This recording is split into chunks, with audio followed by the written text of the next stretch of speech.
Hello friends and neighbors, and welcome back to the Pipe Cottage. It's a beautiful day here in Kentucky, and I am so thankful for the sunshine. It's been raining here a great deal over the past several days. The creeks are pretty high. The branches on the place are running with water, but it's good to be in Kentucky today. I wasn't born in Kentucky, but I got here as quick as I could. And there is no other place in the world that I would rather be living at this moment in my life. I'm tired of winter, though. I can tell you I'm ready for spring to start sprouting up. But I'm hopeful. This time of year, I'm really hopeful about a lot of things. And I think it has to do with the changing of the seasons. We are tired of the drudgery and the cold of the wintertime, but spring is on the way. The daffodils are in bloom down in the bottom next to the creek, and God is good today. God is good. Paul Harvey. Some of you may know who Paul Harvey was. Some of you younger folks may not. But when I was a boy, there were two people who were on the radio in my daddy's pickup truck on a regular occasion. Paul Harvey and Randy Travis. Paul Harvey spoke to over 20 million people for his radio broadcast, and he was on the air from the 1950s until about 15 years ago when he died.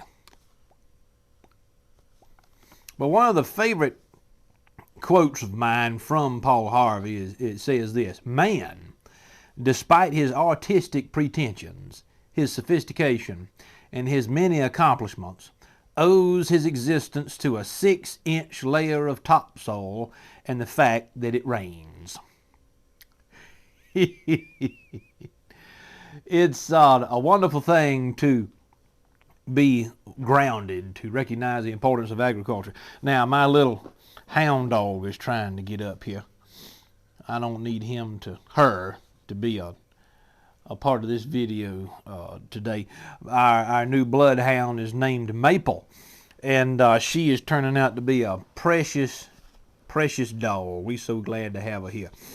But this quote from Paul Harvey keeps me in mind of agriculture. Of course, you know that agrarianism and agriculture is a major theme on this channel.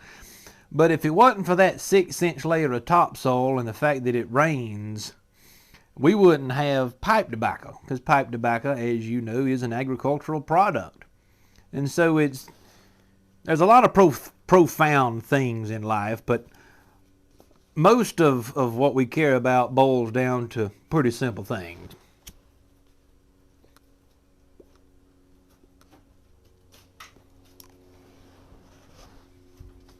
Puppy, get away from there. Maple, come here. Come over here. I visited the Gatlinburg pipe shop in Gatlinburg, Tennessee. I visited the Gatlinburg a couple of days ago, and I got this pipe, and I got the blend that's in this pipe, and I want to talk to you about it.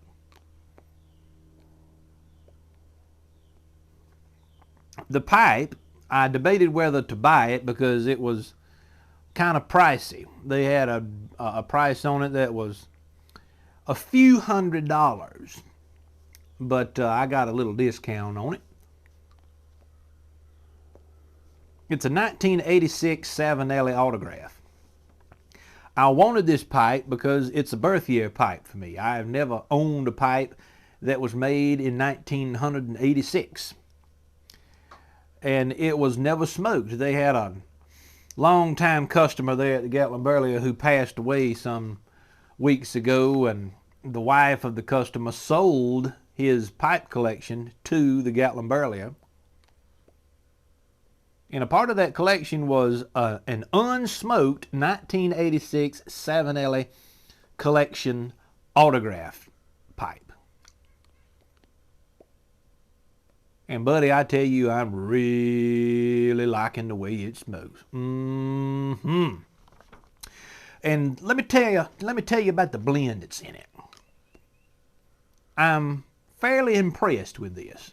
And I've been enjoying this particular blend in this pipe ever since I got them the other day.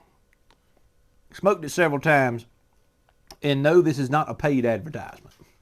I just want to tell you about this. This is a blend entitled Not No Local. They've got a puppy, get out from under there. Can't you see? You're going to mess up my camera and everything. I have to shut the door. That little old bloodhound's tearing up the place around here. They got a blend in the store, one of the house blends. It's entitled No Local. It's a Balkan blend. Pretty strong. But what they did is they took No Local, a pretty strong Balkan blend, and they added some burley to it and created a new blend entitled Not No Local. And folks, I'm going to tell you what, I really enjoy it. I think Mr. Dave, who's been working in that shop for 30 years, came up with this blend. But Richard is the guy who's been managing the store more or less for the bulk of my lifetime. He's been there since, I guess, the 1980s or the early 90s. I'm not sure exactly what year he started working there, but Richard has a YouTube channel entitled The Dread Tiger. I mean, if you want some philosophical commentary about pipe smoking and pipe culture, you really need to go subscribe to The Dread Tiger. I like Richard a whole lot. He's just a precious man. He's a godly man, and buddy, he knows his pipes and his tobacco. So if you get a chance to check it out, order you some Not No Local pipe tobacco from the Gatlin Burley. They've got, I think, over 50 house blends. And I'm going to talk a little bit more about house blends in a minute, particularly in relationship to cellaring tobacco. I've got a lot of questions about cellaring tobacco, so just hang on a minute. I also want to tell you about a cigar that they have there. A house cigar that I found to be very impressive. It's a barber pole cigar. And for those of you who don't know what a barber pole cigar is, it has 2 or 3 different kind of wrapper leaves. It looks like a barber pole or a candy cane. It's a beautiful cigar. And don't ask me all the different leaves that are in it. But they gifted me one of those cigars, and I smoked it the night after we got back from Gatlinburg and came back to the house. And oh, did I ever more like the taste of that thing. It's not overpowering. I like cigars, but I like a strong flavor, but I don't like a nicotine hit. I do not want that. But the flavor of that cigar was strong enough to keep me interested. There was something about it that kept me interested the whole entire time. I think that there are some good house pipe blends and good house cigars out there that we need to pay more attention to. There's a pipe shop down in, a pipe and cigar shop down in Charleston, South Carolina. I don't recall the name of the shop right off the top of my head. I wasn't planning on mentioning the shop in this video. But they've got a cigar down there entitled Secession. And oh man, ooh, that's good. And it's a house cigar. I mean, the Country Squire down in Jackson, Mississippi, they've got some fantastic Maduro cigars that I keep in my humidor on a regular occasion. But this is not a cigar channel. We're not here to talk about cigars, but I do enjoy a good cigar every once in a while. So check out the Gatlin Burley. It's worth your time. Order some stuff from them. They didn't pay me to say anything about that. I just like them. I like the folks who run the store, and I like the products that they offer. I had to keep me a notepad here today, a piece of paper, because I got a lot I want to talk about, and I'm not going to remember all of it. Let's talk a little bit about cellaring tobacco while I fire up this bowl one more time.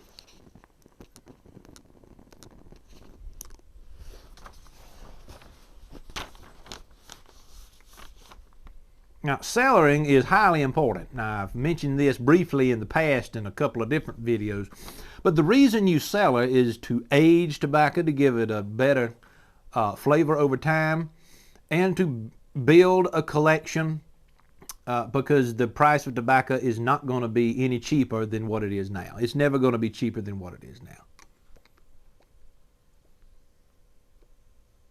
So how do I sell a tobacco? I have probably too much tobacco in my house. If my wife were on this video with me, or this podcast for those of you who are listening to that, she would be able to tell you in no uncertain terms that our house is filled with tobacco in almost every nook and cranny. I've got an old antique quilt chest, a blanket chest, whatever they were called, in my house that's packed full of tin tobacco. I've got 2 large cabinets that were once used as a place to store dishes. They're full of tobacco. The bottom shelves and drawers of my writing desk is full of tobacco. I have a couple of cabinets in the kitchen that are full of tobacco. So why is all of it in the house? Because when you cellaring tobacco, you need to pay attention to temperature and humidity. You do not want to store tobacco in a garage or an outbuilding that is not climate controlled, because the temperature changes over time can create some drastic effects to your tobacco leaf. It's always best to keep your tobacco cellar inside the house. So that's what I do. Now, here lately, I have been cellaring bulk tobacco blends because it's cost effective. And quite frankly, I have been enjoying the taste of bulk tobacco blends here lately far more than anything that comes in a tin. I mean, I put up a pound of Sutliff's Holiday Mixture the other day. I put up a pound of Persian Slipper from Watch City Cigars. Put up a half a pound of their Nor'easter blend. And I really like Cornell and Diehl's Folklore, and I bought a pound of that, and I'm cellaring that too. So when you buy stuff in bulk, just stick it in a mason jar, a ball jar, put it in a dark place, like in a cabinet or in a closet, and it will keep for years and years. I would argue, in fact, that tobacco will keep better in a mason or a ball jar better than it will in the tin that it came in, especially if you're going to be buying stuff from Sutliff, including a lot of the Seattle Pipe Club material. The Seattle Pipe Club material, as you may know, is manufactured by Sutliff now. All the old Joe Langford blends. And they put those blends in a cardboard type tin that is not suitable for long-term storage. I mean, I bought probably 6 or 8 tins of plum pudding last year, and I immediately opened them all up and put them in mason jars because I don't want to keep tobacco long term in the Sutliff tins the way that Sutliff is currently doing it. Now for Cornell and Diehl tins, yeah, that would probably last a little while longer because it's airtight. It's an entirely metal tin as of right now, unless they change their production methods. But there's only a handful of Cornell and Diehl blends that I'll even buy anymore. Most of the blends that I'm smoking now are house blends from people who are operating pipe shops around the country, and they're making their own stuff. The Country Squire, Arrowhead from Paul's Pipe Shop in Flint, Michigan. I've mentioned that shop before. They've got some wonderful blends. Watch City Cigars, of course. McCraney's out of Charlotte, North Carolina. The Gatlin Burlier out of Tennessee. And Strauss Tobacconist out of Cincinnati, Ohio, and Florence, Kentucky. They are most famous for their Sleepy Hollow blend that comes out every fall, but they've got many others. So I guess this is my challenge to you to support the small blending houses. I am not impressed with 90% of the stuff that Cornell Deal comes out with. I'm not impressed with 90% of the stuff that comes from Sutliff or McBaron. But the remaining 10% of the product from those companies that I do sell is outstanding.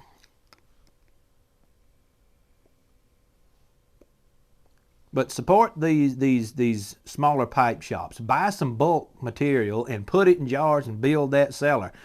Build it and build it some more, because you never know what's going to happen tomorrow. The United States Congress could in fact pass a law within the next 2 or 3 years that says, okay, it's going to be, you're going to have to pay a lot of taxes on tin tobacco and bulk tobacco, but I'm not waiting on that to happen. I'm building my cellar now. If I had to estimate, I've probably got enough of tobacco in my house. If I smoke 1 to 3 bowls a day, which is moderation levels, if I were to smoke 1 to 3 bowls a day, I would be able to have a bowl of tobacco probably for the next 15 years without having to buy another 10 or another ounce. Now that's a conservative estimation. But I have a problem. I like buying tobacco and I like buying pipes, so I'll probably just keep on building my own cellar, and I would encourage you to do the same. Now let's move on. Let's talk about something else. Excuse me while I take a swig of this Coca-Cola right here. That's a Diet Coke. I can't stand the taste of regular Coca-Cola, and I hadn't been able to find my ginger ale in the stores here lately. Must be a shortage.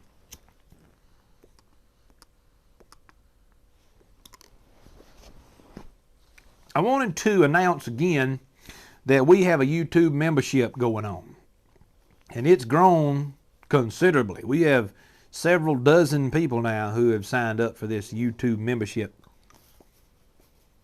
And all it is, you go to the YouTube channel and the Pipe Cottage channel homepage, and there's a join button there. Just click on that and it'll tell you what you need to do. I think we've only got one level now. It's like $3.99 a month.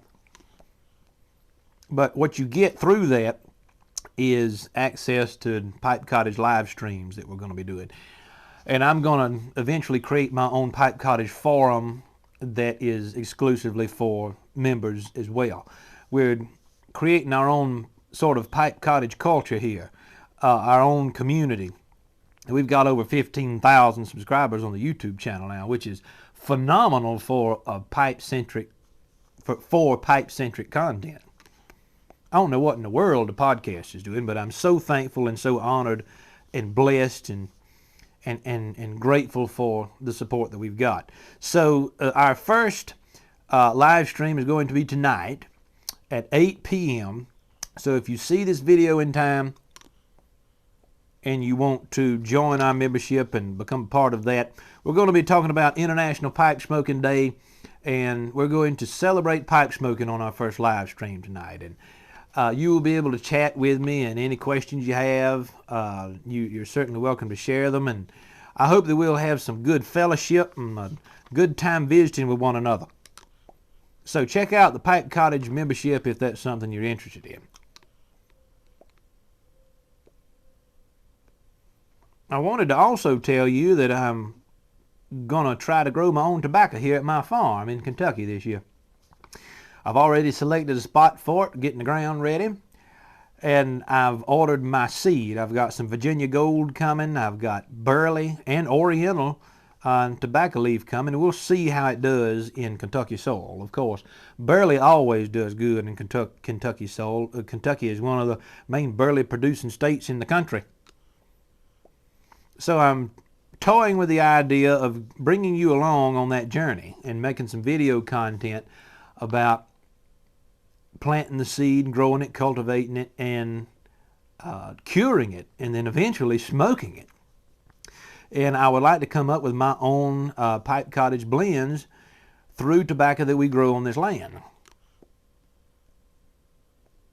And I have to go back to that Paul Harvey quote. Man, despite his artistic pretensions, his sophistication, and his many accomplishments, owes his existence to a 6-inch layer of topsoil and the fact that it rains. Folks, we owe our hobby to the earth, to the soil itself. If it were not for good tobacco farmers and people who knew how to make a living from the land, we wouldn't have any tobacco leaf to put in our bowls. We oftentimes forget about the American farmer and farmers across the world, but I don't see how you can do that when you're a tobacco pipe smoker.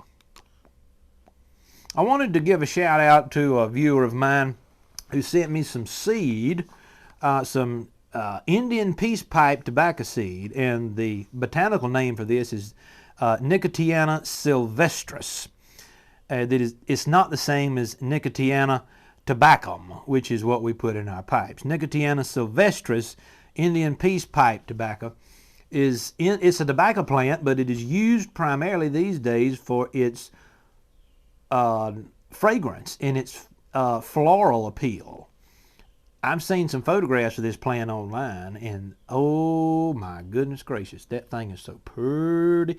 It gets about 4 to 6 feet tall, and it has these beautiful flowers that come out on top of it, and they bloom toward the evening time every day. At least that's my understanding of it. And so I had a viewer of mine, Michael is his name, who sent me a wonderful, sweet, just a letter, a handwritten letter through the mail, and a package of these Indian peace pipe seeds that came from his garden. And so, Mr. Michael, if you're watching this video, I do thank you, sir. I'm most appreciative, and I do hope that we can continue our correspondence. So, as you know, International Pipe Smoking Day is February 20th, which is 2 days from now. And pipe smoking is something that we should celebrate. It's not something that the whole world understands, but I think there are more and more people getting into pipe smoking now than probably there's ever been before. I have gone on record on this channel saying several times that it's a dying art. I may be wrong about that.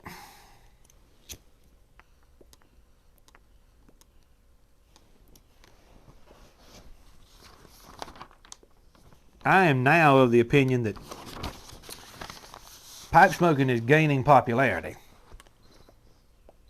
I had an email correspondence with an old friend of mine from South Carolina. He's a history professor, been a history professor for years and years. He's in his 80s now. He's retired. And he likes cigars, and he may smoke pipes. I don't know, but mostly I see him smoke cigars. And he told me the other day, he said, a lot of the health concerns that people have now stems from the industrial modern production of cigarettes.